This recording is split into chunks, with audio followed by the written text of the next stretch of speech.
Good morning, ma'am. Good morning, classmates. Our report is a Module 6, title of Act of the Declaration of Philippine Independence. In the town of Cavite, province of Cavite, this 12th day of June, 1898, before me, Ambrosio Rianzares Bautista, war consular and special delegate designated to proclaim and solemnize this declaration of independence by the dictatorial government of the Philippine Persuasion, pursuant to and by virtue of a decree issued by the egregious dictator Don Emilio Aguinaldo Y. Fami, and having as a witness to the rectitude of R in the town of Cavite Video, province of Cavite, this 12th day of June, 1898, before me, Ambrosio Veranzares Bautista War. Diri kay nagtackle siya about tong World War II. World War II sa panahon nilang Jose Rizal nga giunsa sila pag kuan sa mga panahon sa Hapon nga kana bitawng di ba naman to niabot to ang time nga giambush ang Pilipinas kay tungod gusto nilang maangkon ang Pilipinas pod mo nang niabot ang time nga World War mo to nabot ang World War II sa panahon ni Ambrosio Renzares Bautista nga murag hold aning Pilipinas sa una. Unya kay gifight man ni Jose Rizal ang Philippines motong niabot ang time nga murag yabi to ning sukol siya nga muna sad tong panahon na nga mamatay na sad siya.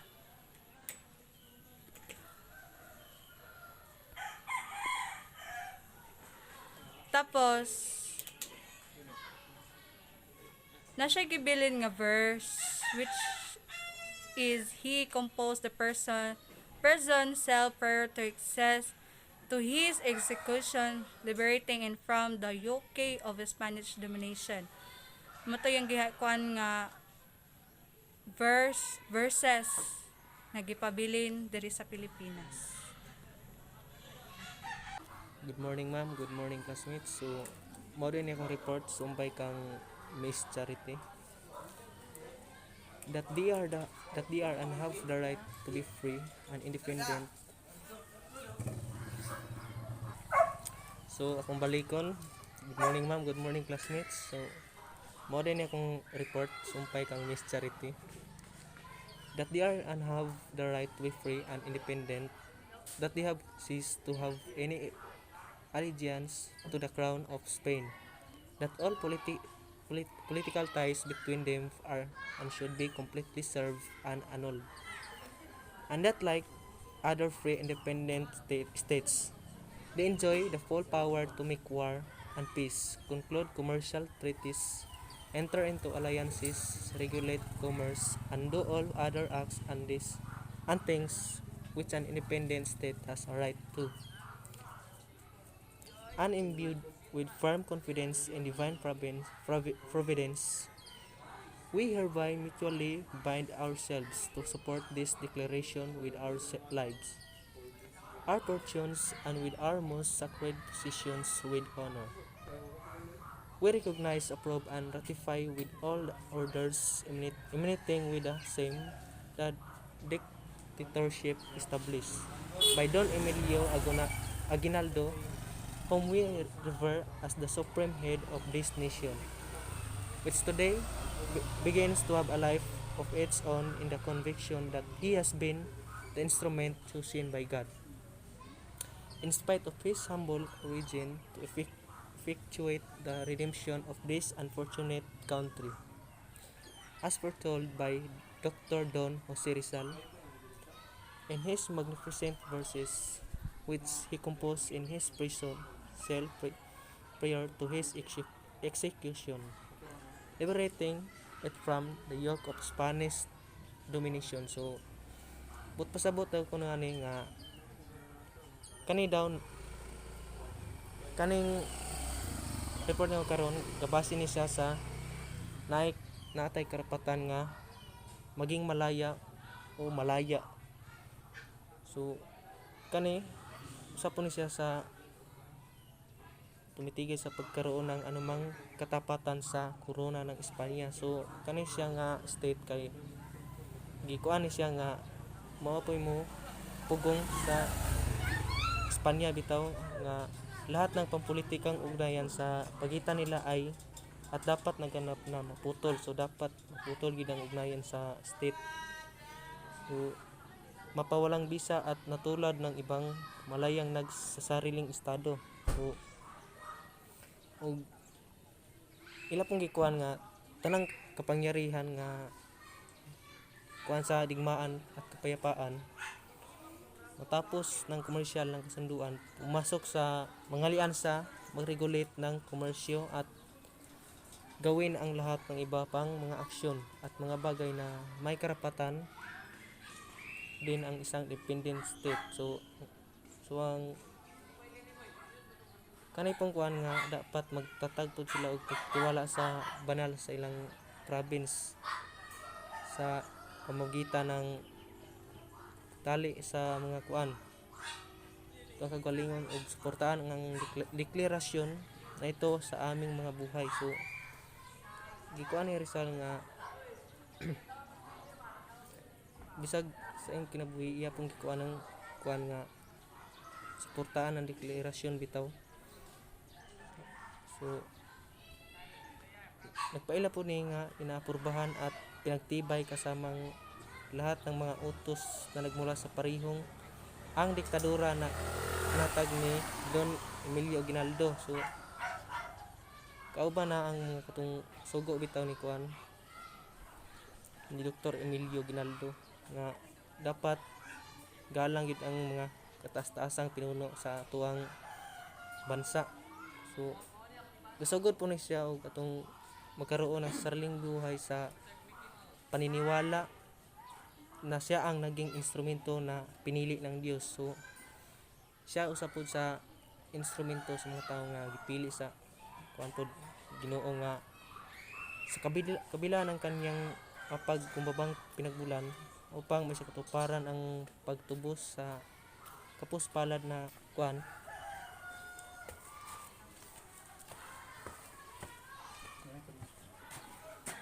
So diri ko taman og daghang salamat.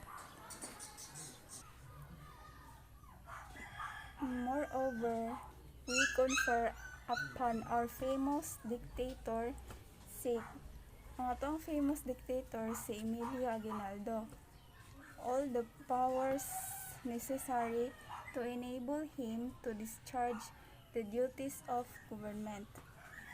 So ang tanan niyang powers na necessary karang giibol niya sa pagpaagi sa pag-discharge sa duties sa gobyerno, including the prerogatives of granting pardon and amnesty.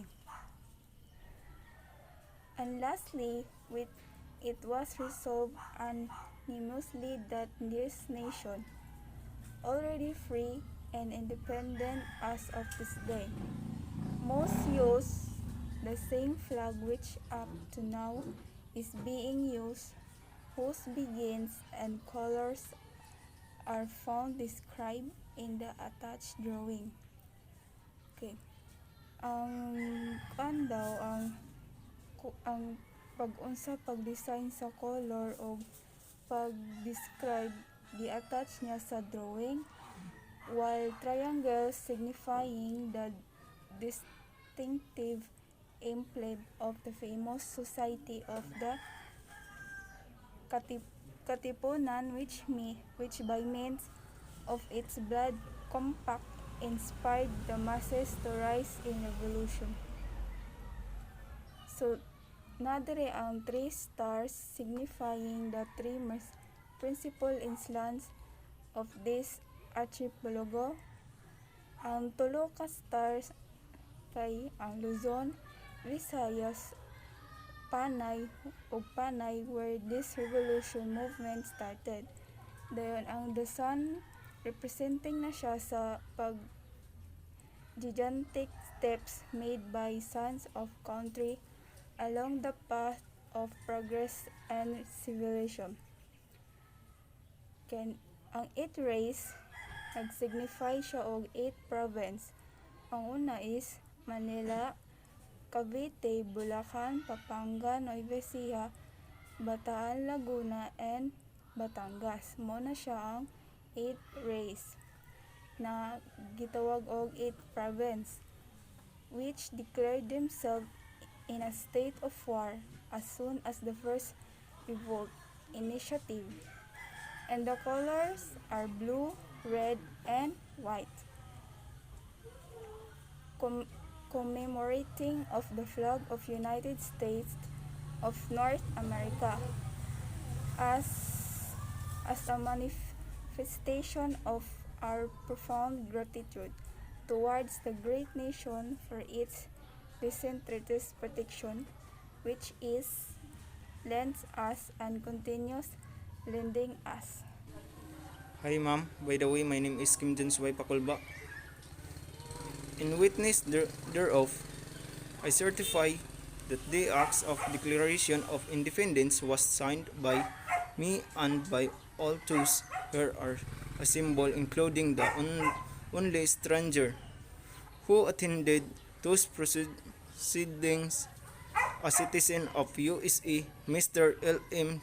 Johnson, a colonel of artillery, intention that Supreme Judge of the University, and under the protection of the powerful humanitarian nation, the United States of America, we do hereby proclaim and declare solemnly in the name and by authority of the people of this Philippines Island.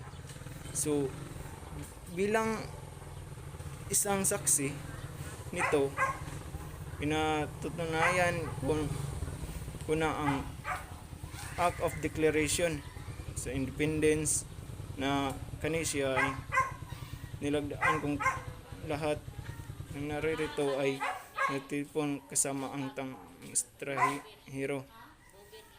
So, kaning sa USA si L.M. Johnson, muna siya usa ka koronel ng artilleria na intercession ang Supreme Judge ng sa universo. So kani siya yung nagaprotekta sa giproteksyon na niya ang iyang mga tauhan diri sa iyang nasyon.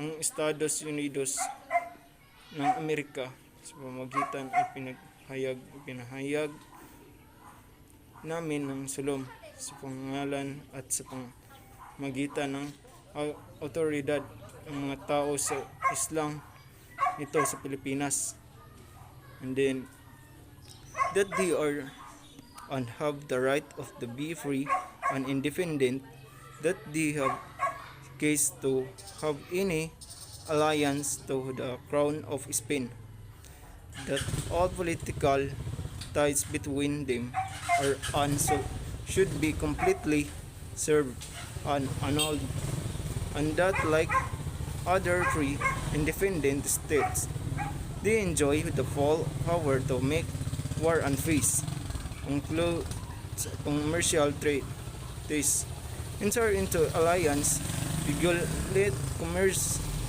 and do all other acts and things which an independent state has a right to. So kani siya nagaingon diri sa ilahang mga nasila'y karapatang magiging malaya. Sila muundang kung kuan magkakaroon ng anumang katapatan sa koronya ng Espanya.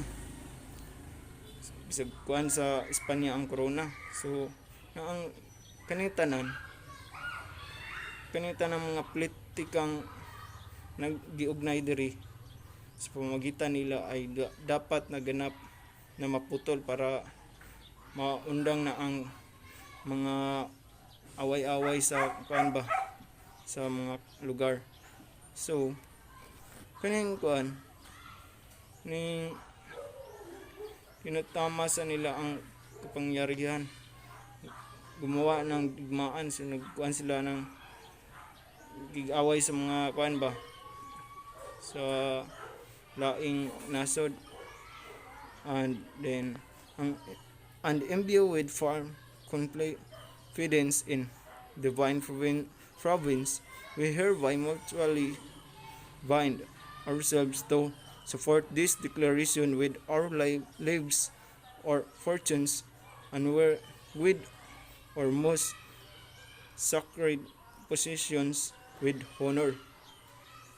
So kung siya pagkatapos matatag ng pagtitiwala sa banal na providence. Sa pamamagitan nito ay tinatali namin ang aming mga sarili upang suportahan ang deklarasyon na ito sa aming mga buhay, aming mga kapalaran, at sa aming nakasiguradong mga ari-arian ng may karangalan. So